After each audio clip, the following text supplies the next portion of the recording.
Mais je propose qu'on en parle tout de suite du contrat à impact social. Effectivement, alors pour ceux qui ne connaîtraient pas, mais chez Fitrust, dans la communauté de Fitrust, je pense que beaucoup de gens connaissent. Donc, c'est un nouvel instrument financier, public-privé, qui permet de financer l'investissement à partir d'argent privé dans des missions d'intérêt général public qui seront ensuite remboursées avec intérêt sur fonds publics. Et Erika, vous en avez signé un avec Fitrust. Expliquez-nous un petit peu ce que c'est que ce contrat impact social. On dit CIS en français, enfin en acronyme. Pour financer quoi, pour quels objectifs sociaux, comment ce sera évalué? Racontez-nous un petit peu comment il est construit ce contrat-là. Alors déjà, en fait, j'en rêvais de faire un contrat impact social depuis 2016, date de ma prise de mandat. En revanche, c'est quand même hyper important de vous dire qu'en tant que porteur de projet social, et on en a parlé avec Béatrice lundi soir et avec d'autres DG, il faut attendre vraiment le bon moment pour déposer un dossier. Et en fait, pourquoi? Je vais vous dire, c'est que on a été labellisé il y a plus de 2 ans par le ministère de l'Emploi et aujourd'hui, on a réalisé 2 années d'opération et j'ai reçu encore aucun financement, même des investisseurs privés, parce qu'on attend toujours la signature de la DGEFP, donc pardon, le ministère de l'Emploi, qui devrait pas tarder, parce qu'à force d'insister, là, ça devrait être bon. Mais ce que je veux dire par là, parce que c'est un message pédagogique pour tout le monde, il faut avoir les reins en termes de trésor. Donc ça, c'est vraiment très important. Ensuite, donc sur le contrat impact social, nous, on a choisi un projet en tant que tel. Développer Télémac sur la voie professionnelle. On avait effectué un pré-test. Ce pré-test, il est nécessaire pour avoir le track record, donc la donnée nécessaire pour prouver qu'on va pouvoir avoir des objectifs d'impact. D'ailleurs, en anglais, on dit Social Impact Bond. Donc voilà, et pouvoir effectivement, et on l'a vu avec Fitrust et nos autres financeurs, présenter une copie de ce track record et des résultats à venir, et donc rassurer les investisseurs sur le fait qu'on est en capacité d'atteindre les objectifs qu'en l'occurrence nous avons définis avec Bercy et avec le ministère de l'Emploi, tenir au courant donc les investisseurs de ces objectifs et ensuite conduire le projet. Donc nous, là, ça va être sur 6 ans avec une cohorte de 500 jeunes. On est passé de 100 à 500 jeunes grâce à ce contrat impact social. On a levé l'argent pendant 6 mois sur l'ensemble de ce contrat et ensuite on déroule le projet avec un audit extérieur voilà, d'un cabinet dont on vient de passer la première évaluation et on est super content parce que c'est bon. Voilà.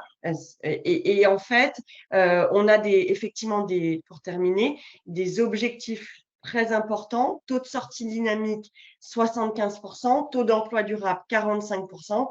C'est très ambitieux. Donc, derrière, il faut vraiment avoir ces équipes qui sont financées par le mécanisme du contrat impact social, justement entourer le jeune et l'aider à réussir. Et on l'a dit, c'est très fragile dans la voie. Donc, c'est un contrat qui porte sur 6 ans, qui vise à insérer 500 jeunes, au moins en CDD, 75% d'entre eux. Et c'est un contrat. Ou la poursuite d'études. Ou la poursuite d'études. En fait, c'est la taux de sortie dynamique. Parce que pour nous, il n'y a rien qu'un plus bel exemple, et on en a, de jeunes qui commencent bac pro, BTS, et qui ensuite finissent ingénieurs. Si ce n'est pas ça qu'on souhaite faire sur la voie pro, c'est… Et on a compris qu'avec le public que vous ciblez, que vous adressez, effectivement, c'est des jeunes qui sortent de lycées professionnels, de centres de formation d'apprentis. Voilà, c'est des jeunes que vous avez eu besoin d'accompagner sur le long cours. Est-ce que c'est un secret de parler du montant de ce contrat ou vous pouvez nous en dire un mot? Non, en fait, on a levé 2,7 millions d'euros voilà, auprès de 7 investisseurs en 6 mois. Et derrière, c'est le ministère de l'Emploi qui rembourse ou qui donne un taux de rendement interne. Mais il manque la signature. Non, mais c'est bon. Hein, pour le coup, ça fait partie de mon travail d'être patiente et ensuite d'insister au bon endroit. Donc a priori, j'ai eu quand même la confirmation de la personne qui signe, justement Bon, à Marseille avant-hier, donc pas de souci. en tous les cas, ça ouvre des belles perspectives, c'est très chouette. Béatrice de Maillot, du côté de Bicode, du coup, est-ce que… Alors, les contrats à impact social, c'est la terminologie française. Erika disait, c'est Social Impact Bonds pour la terminologie anglo-saxonne. Ça existe aussi en Belgique. Est-ce que vous en avez signé un, vous, de votre côté? Est-ce que… Oui. Oui, tout à fait. On en a signé un aussi. On était juste après, si je ne me trompe pas, Duo for a Job qui aussi a fait un Social Impact Bond ici en Belgique. C'est pas hyper courant, donc c'est encore assez nouveau. Pour nous aussi, c'était sur un montant un peu plus de 2 millions qui arrive à sa fin en juin 2025. Donc, on en a encore pour 1 an et demi. Si je ne me trompe pas, la durée était aussi sur 4 ans. Oui. Et alors, pareil, hein, on a aussi donc, des objectifs sur le nombre d'apprenants, donc nombre de classes, nombre d'apprenants. Et puis, 2 autres critères qui étaient importants, c'était le nombre de filles ou de femmes dans nos cours. Donc, on doit être à 30%, et là, on est aussi au-dessus. Je crois qu'on est à 35% sur les classes sélectionnées et voulues. Et alors aussi des personnes hors Union européenne dans les formations. Et donc, en fait, c'est suivi, je crois qu'on a 2 fois par an un comité de suivi. On en a encore eu un la semaine passée. Et quand on voit encore, nous, les cohortes ou les classes qui vont suivre sur Bruxelles, oui, ça c'est important, on l'a que sur Bruxelles. Le Social Impact Bond, on l'a fait que sur Bruxelles. On a voulu le faire sur la Flandre, avec d'autres institutions, du coup, et ça ne s'est pas fait. C'était en plein Covid, il y a eu vraiment des complexités en fait, de gestion où ça s'est arrêté juste avant de commencer, en fait. Et en fait, quand on fait l'analyse, nous, vers les objectifs, on y arrive. Donc, on va arriver tout à fait dans l'objectif des 450 personnes dans ces cohortes-là, de minimum de 30% des personnes hors Union européenne. Mais alors, la question se pose toujours, et après? Et après, on fait quoi? Le Social Impact Bond est censé pouvoir financer quelque chose d'innovant et pouvoir montrer qu'un système fonctionne. Et c'est clair que maintenant, moi j'ai eu mes premières réunions il y a 2-3 mois avec justement Actiris sur Bruxelles, qui est censé être donc la partie publique d'allocation de chômage et d'accompagnement à la mise à l'emploi, et donc qui rembourse donc les investisseurs privés. OK, quoi après juin 2025? Logiquement, si on est dans les objectifs du Social Impact Bond, ce serait l'institution publique qui du coup fait un cadre de financement direct pendant les 4 prochaines années. Et donc ça, c'est la question maintenant qui est sur la table, aussi vers le politique et dans le cadre des élections de l'année prochaine. Quelle est la suite après ce Social Impact Bond, vu qu'on a pu montrer que ça fonctionne, on est arrivé aux objectifs, et donc maintenant, logiquement, il faudra avoir un cadre de 2 millions, en fait, qui pourrait arriver directement via les organisations publiques, toujours avec des KPI bien clairs. Hein. Moi, j'aime bien travailler sur KPI, il n'y a aucun souci. Mais voilà, c'est la question qui est sur table. L'idée, ce serait ensuite que ça puisse se décliner sous forme de politique publique à laquelle vous pourriez participer, en fait. C'est ça, si je comprends Ah, bien. tout à fait, donner un cadre, fait, juste de financement. Ouais. Alors, on a compris que Erika, chez Télémac, elle discute, elle négocie avec la Direction générale du travail et de la formation professionnelle, donc le ministère du Travail. Vous, quelle est la puissance publique qui remboursera l'investissement privé et avec laquelle vous traitez? C'est la ville de Bruxelles? C'est la région de Bruxelles? C'est l'État belge? Sur le site, donc on n'a que sur Bruxelles. Désolée, je t'ai distraite par une question qui était dans Pardon.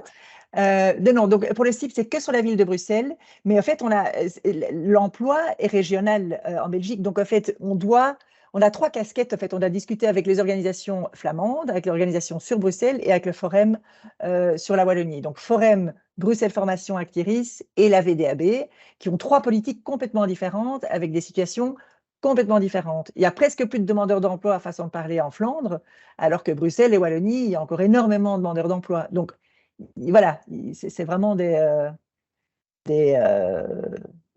paysages complètement différents. Et en plus, avec des organisations régionales pour la mise à l'emploi, alors que quand quelqu'un travaille et qu'il y a de l'impôt qui est payé, et la sécurité sociale, elle est nationale. Donc, en fait, Mhm. il y a des caisses qui ne communiquent pas ensemble et qui créent un paysage politique très complexe. Et les premières victimes dans l'histoire, c'est souvent les organisations type Télémac ou Bicode, hein, qui souvent se retrouvent à devoir préfinancer énormément de montants et d'activités pour retoucher en fait de l'argent public après, mais parfois un an après, qui peuvent mettre donc des situations assez critiques au niveau trésorerie et cash flow, quoi.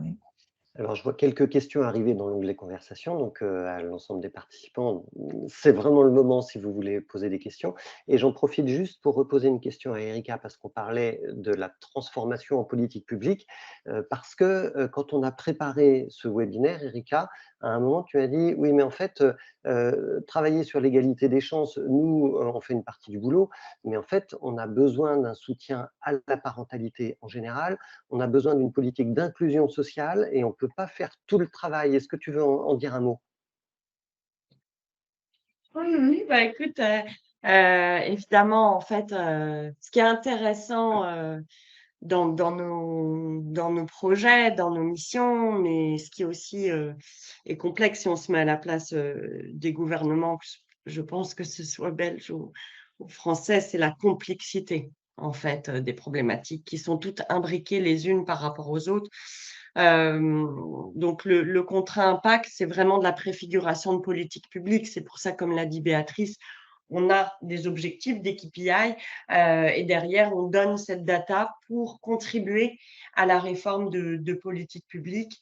Donc là, aujourd'hui, c'est le cas sur la réforme de la voie professionnelle, puisqu'on a eu quand même le nez creux. Alors moi, mon ancien président étant Henri Lachmann, il m'avait demandé de travailler sur la voie pro depuis longtemps. Et au bon moment, avant même que le gouvernement souhaite travailler sur la réforme de la voie pro, nous, on a lancé Télémac Pro, le contrat impact. Et là, aujourd'hui, on peut fournir vraiment une copie déjà intéressante de travail pour la réforme de la voie pro. Et j'étais avec Carole Grandjean, effectivement, la semaine dernière. Après, par rapport à notre échange de préparation, la problématique des quartiers, des territoires fragiles, elle est effectivement extrêmement complexe. Aujourd'hui, c'est des problématiques d'éducation, de réussite éducative, de logement, de santé et d'emploi. Et de mobilité qui impacte l'emploi. Donc, en fait, il faut vraiment, à mon sens, et ce qui est compliqué, et je ne sais pas pour le coup en Belgique, Béatrice, parce que tu entends en plus trois territoires, mais en tout cas en France, c'est comment est-ce qu'on a une logique territoriale et non une logique cloisonnée par sujet. C'est comment est-ce qu'on a une approche vraiment globale de la question de l'inclusion. J'aime bien, c'est un peu un mot à la mode, mais en fait, il est assez approprié parce que l'inclusion, elle inclut l'ensemble de ces problématiques. Et, euh, et pour terminer, dans ce sens-là, après, ils sont très occupés. Et j'étais avec effectivement une sous-préfète des quartiers prioritaires de la politique de la ville hier soir. Mais en fait, ce qui est vraiment très intéressant, c'est d'avoir un échange avec l'État, les préfectures, notamment sur une vraie approche globale en fait de l'inclusion, en commençant par la question de l'éducation. Merci Erika. Alors, on a quelques questions dans l'onglet chat. D'abord, je signale qu'Erika a donné ses coordonnées en répondant à une question de quelqu'un. Peut-être que Béatrice peut aussi indiquer ses Je coordonnées fais si une pareil. entreprise partenaire, voilà. Ensuite, est-ce que vous travaillez avec les entreprises pour anticiper les métiers et donc les formations de demain? Béatrice a répondu effectivement dans l'onglet chat. Peut-être que Erika, tu peux répondre aussi à cette question, puisque donc Béatrice a répondu oui, bien sûr, avec des bootcamps notamment.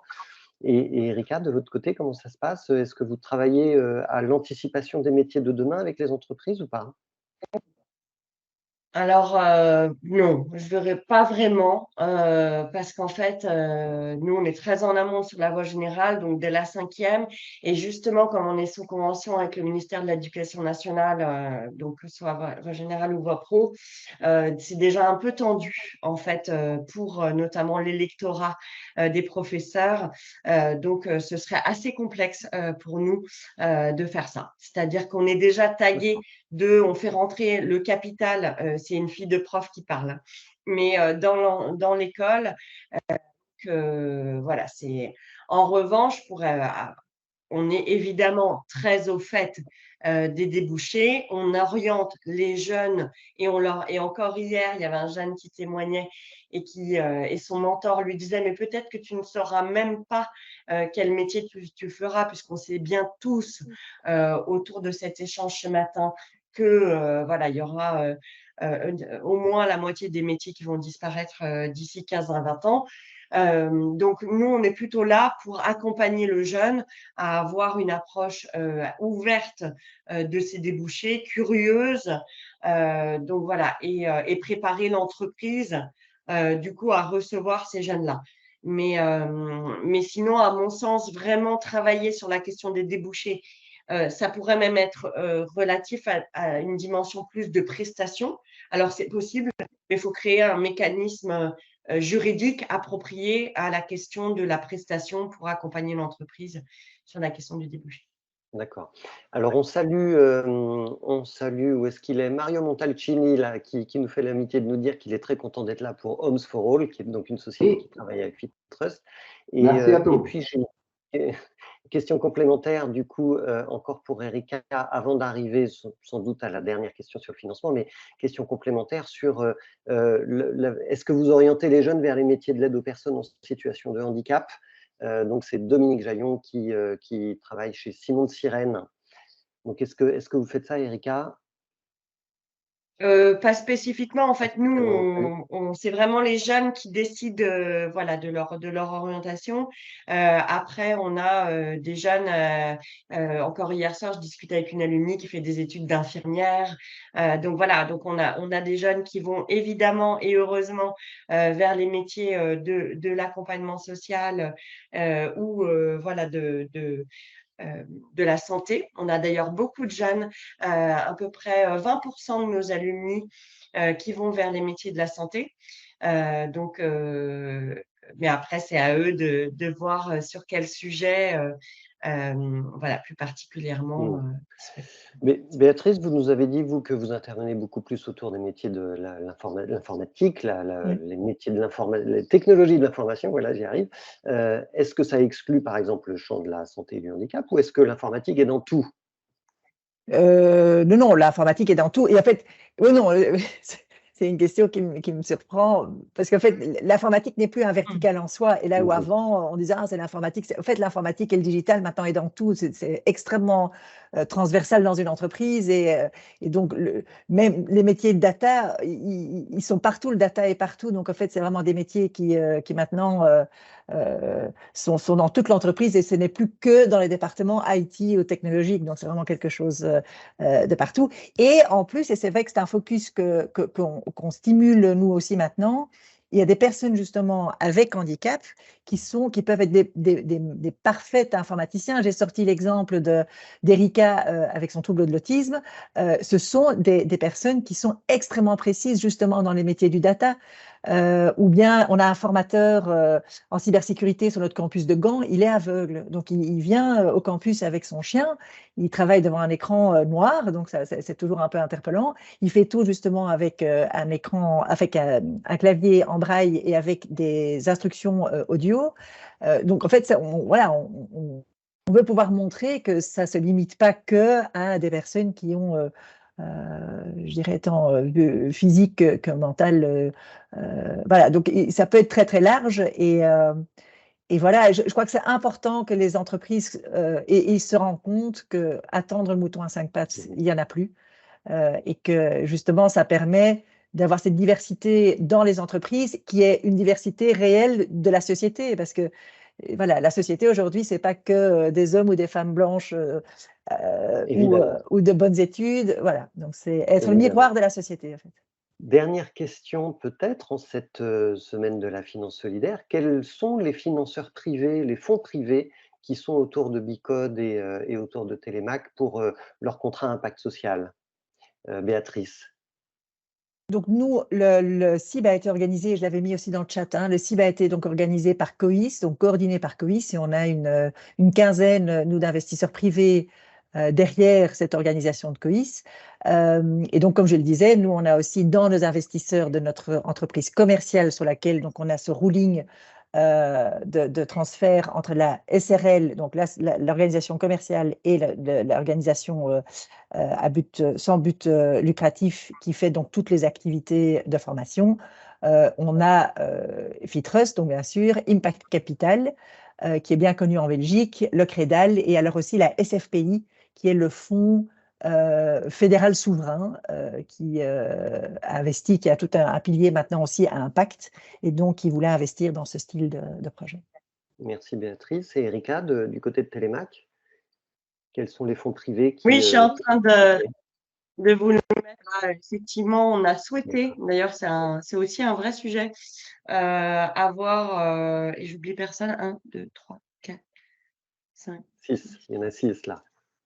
1, 2, 3, 4, 5, 6. Oh, pardon, c'est toujours là plus gaffe. Hein. Donc, excusez-moi, je prends précaution. Fâché avec personne. Voilà, mais surtout que, en fait, ça a été une vraie décision, un vrai souhait que nous avons pris déjà d'aller voir Fitrust parce que j'avais vraiment confiance dans Fitrust et je connaissais Olivier et son équipe voilà, depuis longtemps, mais c'est vraiment pour nous important sur ce CI et puis même globalement de dépendre, excusez-moi, de personne. Et autant on peut avoir des discussions stratégiques, avoir des soutiens importants, mais sur ce contrat impact et de façon globale, on a préféré avoir plusieurs investisseurs plutôt que de se limiter à 2-3, également pour avoir des discussions équilibrées voilà, dans nos comités de pilotage, dans notre stratégie, mais ensemble co-construit, mais équilibré. Eh ben, merci beaucoup Erika, merci beaucoup Béatrice pour vos réponses, vos témoignages, vos interventions. Et je vais passer la parole à Stéphanie de Beaumont pour le mot de la fin. Merci. Bon, écoutez, merci beaucoup pour la richesse de ces échanges. Je crois que vraiment on a mieux compris ce que faisait Télémac et Bicode face à ce défi qui nous concerne tous de l'insertion des jeunes. Et je crois que Erika et Béatrice pour la Belgique ont bien parlé de ce blocage de l'ascenseur social et à quel point il fallait le débloquer et des solutions qu'elles développaient, elles, dans leurs organisations, justement, pour débloquer cet ascenseur. Ces débats, en fait, qu'on organise, c'est le 8e, toujours en coopération avec Frédéric, que je remercie aussi également. Ils ont vraiment pour objectif de mieux vous faire comprendre la valeur ajoutée sociale que créent ces entreprises que nous finançons. Voilà, pour ceux qui veulent avoir un impact social et investir via l'entrepreneuriat, pour tous ceux d'entre vous qui veulent allier l'efficacité de l'entreprise avec la centralité d'un objectif d'impact social, je crois qu'on l'a bien compris ce matin. Nous venons d'ouvrir une nouvelle part au sein de Fitrust Partenaires qui porte ces investissements. Donc, on reste à votre disposition si vous souhaitez investir avec nous. Et puis, pour ceux qui n'ont pas pu être là ou qui ont dû partir avant, ces débats seront disponibles en replay sur notre chaîne YouTube. Merci beaucoup.